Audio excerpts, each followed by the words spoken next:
Hello guys, আপনারা কি room মানে বুঝেন? রুম মানে হচ্ছে আমাদের হায়াত। কখনো মিথ্যা বলবেন না, সত্য কথাই বলবেন। যে কোনো কারোর সাথে সত্য কথাই বলবেন, বুঝছেন? কারণ মিথ্যা বলা মহাপাপ। যখনই কবরে যাবেন তখন আগুনে পড়বে, যখনই ইয়াতে যাবেন বেসতে যাবেন তখন আগুনে পড়বে। আমরা বলি শুনেন, আপনারা কেউ ইয়া করবেন না।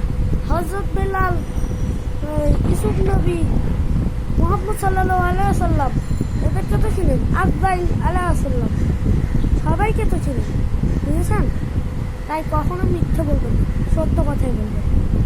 গাইস, এই ভিডিওটা দেখার জন্য লাইক সাবস্ক্রাইব করে দিন প্লিজ ভাই। আপনাদেরকে যা বলেছি সত্য কথাই বলেছি, সত্য বলাই ভালো, অনেক সব। সুবহানাল্লাহ করবেন, রাব্বি মিনকুল্লাহ করবেন। ভাই এই ভিডিওটা লাইক করে দিন, সাবস্ক্রাইব করে দিন প্লিজ ভাই।